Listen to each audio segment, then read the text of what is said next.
नमो भगवते वासुदेवाय। ओम नमो भगवते वासुदेवाय। ओम नमो भगवते वासुदेवाय। राजा पुरंजन मृगया निमंते वनगमन करिबारु राणींकर कोप। अध्याय 26 चतुर्थ स्कंद। षड्विंशरे पुरंजन मृगया अर्थे गला वन। मैत्रेय उवाच पुणी नारद महामुनि कहन्ति हरि भाव घेनि। शुण प्राचीन नृपवर से पुरंजन से मंदिर। रहिला स्त्री बस भोगे अज्ञान मोह अनुरागे। से एक दिने नृपवर मृगया अर्थे वन घोर। उद्यम कला से राजन संगे दुर्जय भेट मान। रथ आरोही शीघ्र गति अरण्ये प्रवेश नृपति। से पुरंजन दिव्य जान अति सुंदर निरूपम। पंचतुरंग रथ बहे गमंती पंचमार्गे हय। अशेष वेग ताहांकर गमने न पारे समीर। सेवेनी चक्रे शोभावन एकई अक्षे निबंधन। ध्वज त्रिवर्ण रूपे साजे से रथ उपरे विराजे। पंचबंधने सुशोभित एक सारथी तेजवंत। एकई नीड शोभावन से राजा बसिबा आसन। सेवेनी कुबेरे शोभित पंच प्रहरण संयुत। सप्त आवरण संगति ए रूपे से रथे शोभंती।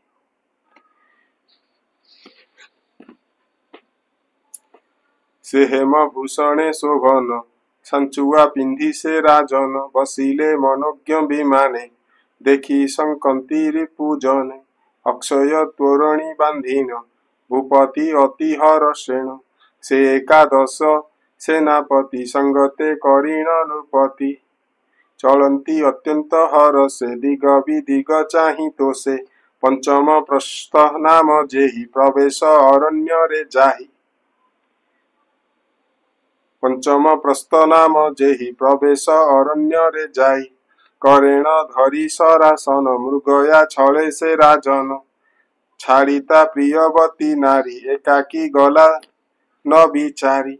आसुरी बुद्धि धरी राय कठोर निर्दय हृदय।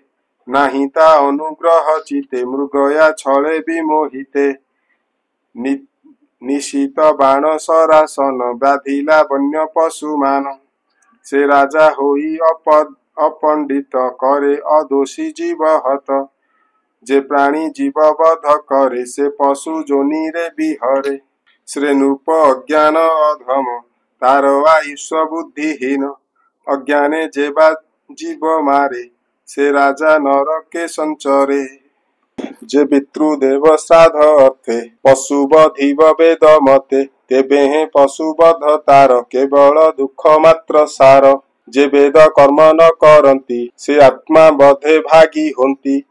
जे विधिहीने यज्ञ करे से प्राणी संसारु न तरे। अज्ञाने धर्म मार्ग हुड़े जा चित्त पशुबधे बढ़े। ताहार मोक्ष काहू आर मनुष्य जन्म होए दूर।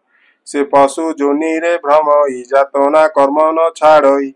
पशुर देहे रोम जेते जन्म न भई से ही मते।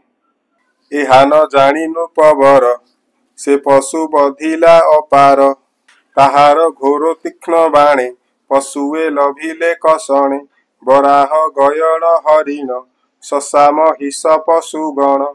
मध्ये अमेध्य पशु जेते इत्यादि जीव जे बनस्ते। हेमंते नाना जीव मारी से धर्म पथ न विचारी। वन भ्रमणे नृपवर बहुत श्रम हेला तार। क्षोभित सुधा तुषाकूले आत्मा पीड़ित श्रम बले। सत्वरे सदने प्रवेश स्नानादि भोजन सुबेश।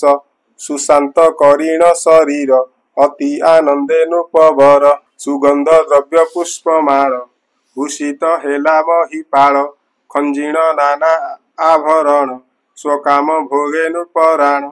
इच्छई पत्नीर संगति ଅନଙ୍ଗ ପୀଡ଼ାରେ ନୃପତି ପ୍ରବେଶ ଅନ୍ତପୁରେ ଯାଇ ପତ୍ନୀ ବିଷୟ ମନେ ଧାଇ ସକଳ ପୁରେ ସେ ରାଜନ ପତ୍ନୀ କି ଲୋଡ଼ଇ ଉଚ୍ଛନ ନ ପାଇ ସେ ନିଜ ଯୁବତୀ ସଖୀଙ୍କୁ ରାଇ ପଚାରନ୍ତି ବିଷାଦେ ପୁଛଇ ରାଜନ ଶୁଣ ଗୋ ଏ ମୋର ବଚନ ମୋ ପ୍ରାଣ ସଖିଛନ୍ତି କାହିଁ କହି ସନ୍ତୋଷ କର ଦେହି ସେ ଅର୍ଦ୍ଧ ଆତ୍ମାଟି ମୋହର ଅର୍ଦ୍ଧେକ କେ ଧରେ ଶରୀର ସଦନେ ଅଛନ୍ତି ନା ଭଲେ ସଖୀ ଗଣଙ୍କ ସଙ୍ଗ ମେଳେ ତୁମ୍ଭେ ତାହାଙ୍କ ଅନୁଚର କହ କୁଶଳ ତାହାଙ୍କର ହେମନ୍ତ ବିହଳ ରାଜନ ବାତୁଳେ କହଇ ବଚନ ଶୁଣ ଗୋ ସଖୀ ଗଣ ମୋର ଏ ଗୃହ ଧର୍ମର ବ୍ୟବହାର ପତ୍ନୀ ନଥିଲେ ନ ଶୋଭନ୍ତି ଏ ରାଜ ସମ୍ପଦ ବିଭୂତି ସ୍ୱଗୃହେ ନାହିଁ ଯେବେ ମାତା ସୁପୁତ୍ରବତୀ ପତିବ୍ରତା ସେ ଗୃହପତି ଜୀବହୀନ ସୁଖେତା ନାହିଁ ପ୍ରୟୋଜନ ଯେସନେ ଚକ୍ରହୀନ ରଥ ବସିଲେ କାହୁଁ ସୁଖ ଜାତ ତେସନେ ଗୃହିଣୀ ବିହୀନେ ଗୃହସ୍ଥ ନ ଶୋହେ ସଦନେ ଯେସନେ ପ୍ରାଣହୀନ ଦେହି ତା ଗୃହ ତେହ୍ନେ ନ ଶୋଭଇ କହ ଗୋ କାହିଁ ସୁଲକ୍ଷଣୀ ସେ ମୋର ପ୍ରାଣ ଉଦ୍ଧାରିଣୀ ତା ବିନୁ ନ ସ୍ଫୁରଇ ଜ୍ଞାନ କହି ଗୋ ରଖ ମୋ ଜୀବନ ବୁଡ଼ିଲି ମୁଁ ଦୁଃଖ ସାଗରେ ଉଦ୍ଧରି ରଖ ପ୍ରାଣ ଭଲେ ତା ଶୁଣି ସଖୀ ଗଣ ଭଏ ବୋଲନ୍ତି ଶୁଣ ମହାରାୟ ଆମ୍ଭେ ନ ଜାଣୁ ସେ କିମ୍ପାଇ ଭୂମି ଶଯ୍ୟାରେ ଛନ୍ତି ଶୋଇ ଦେଖିଲେ ଦେଖ ମହାରାୟ ଆମ୍ଭେ ନ ଜାଣୁ ଅଭିପ୍ରାୟ ଶୁଣିଣ ସତ୍ୱରେ ରାଜନ ଅନ୍ତପୁରରେ କଲା ଗମନ ରାଣୀ କି ଦେଖି ସେ ରାଜନ ସତ୍ୱରେ କଲା ଆଲିଙ୍ଗନ ଭୂମିରୁ କୋଳରେ ବସାଇ ଅନେକ ଚାଟୁ ବାକ୍ୟ କହି କାମିନୀ ଦୁଃଖ ବିମୋଚନେ କହେ କାକୁସ୍ଥ ଭୟ ଛନ୍ନେ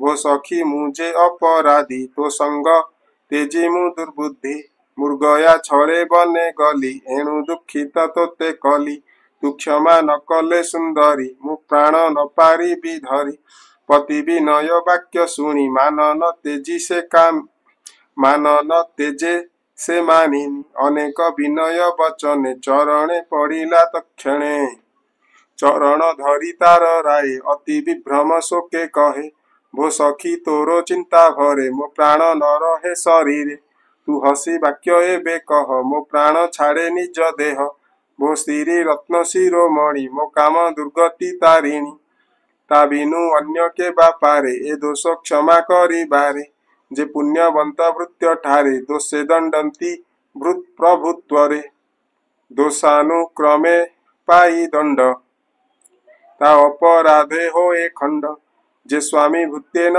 ଦଣ୍ଡନ୍ତି କପଟ ଭାବ ତାଙ୍କ ମତି ସେ ନିତ୍ୟ ଭୟ ଦୁଃଖେ ଦହେ ସେବକ ଭାବ କାହିଁ ରହେ ସ୍ୱାମୀ ସେବକେ ଯେବେ ଦଣ୍ଡି ଦିଅନ୍ତି ଅନୁଗ୍ରହେ ମଣ୍ଡି ତା ଯେବେ ଭୃତ୍ୟ ନ ବୁଝଇ ସେ ମୂଢ଼ ଅଧମ ଅଟଇ ତାହାର କାହିଁ ଜ୍ଞାନ ବୁଦ୍ଧି ଚିନ୍ତା ବିଭ୍ରମେ ନିରବଧି ଯେସନେ ପିତା ଅଭିମାନେ ବାଳକ ରୋଦେ ଭୟ ଛନ୍ନେ ସେ ପୁତ୍ର ଦୋଷ ନ ଧରନ୍ତି ପୁଣି ବାଳକେ ଆଶ୍ୱାସନ୍ତି ସେ ରୂପେ ମୋର ଅଭିମାନ ଭୋ ସଖୀ କର ତୁ ମୋଚନ ମୁଁ ଯେ ତୋହର ନିଜ ପତି ମୃଗୟାଶ୍ରମେ ଦୁଃଖମତି ଏବେ ତୁ ତେଜି ଅଭିମାନ ଆପଣା କରି ମୋତେ ଘେନ ହେ ନାରୀ ବର ଶୁଣ ଏବେ ତୋ ଅପରାଧିଆନ ଯେବେ ବିପ୍ର ବୈଷ୍ଣବ ନୋହି ଥିଲେ ଅବଶ୍ୟ ଦଣ୍ଡିବଇ ଭଲେ ପଳାଇ ଏ ତିନି ଭୁବନେ ଯେବେ ପଶିବ ଭୟ ଛନ୍ନେ ତାରେ ଶରଣ ରଖେ କେହି ଏମନ୍ତେ ଦେଖିଲା ତ ନାହିଁ ଏବେ ମୋ ଚିନ୍ତା ତାପ ଜର ତୋର କଟାକ୍ଷେ ଦୂର କର ଭୋ ସଖୀ ରୁଚିର ଆନନ ତିଳେ ନ ଦେଖି ମୋର ମନ ମୋର ଜୀବନ ବହୁ ସୁଖୀ ସ୍ନାନାଦି ଭୋଜନ ଉପେକ୍ଷୀ ସୁନ୍ଦର ତନୁ ତ ଧୂସର ଶୟନ କରିଛୁ ଭୂମିର କେ କାମୀ ଧରିବ ଜୀବନ ଦେଖି ତ ବିଦର୍ଣ୍ଣ ବଦନ ଦେଖି ତ ବିବର୍ଣ୍ଣ ବଦନ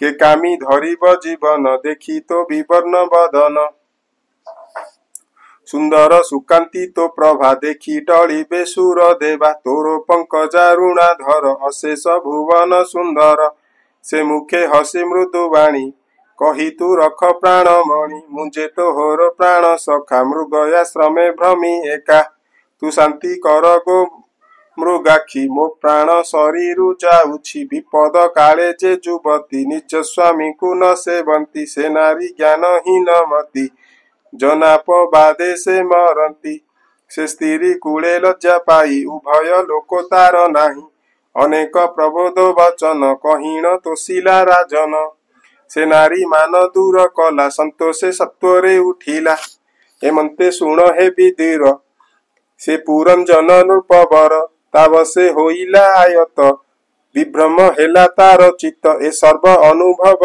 वाणी नारद नृपरे बखाणी श्रवणे हरई प्रमाद न लागे गृहबंध द्वंद्व विवेक होए बुद्धिमती कृष्ण विषय बढ़े मती ये साधु जनक व्यवहार संसार बंध होए दूर चतुर्थ स्कंदे भागवत षड्विंश अध्याचरित अमृत ज्ञानमय गीत कहिला विप्र जगन्नाथ इति श्रीमद्भागवते महापुराणे परमहंस्यां संहितायां चतुर्थ स्कंदे पुरंजनाख्यानं नाम षड्विंशोऽध्यायः। ग्रंथराज श्रीमद्भागवतम की जय।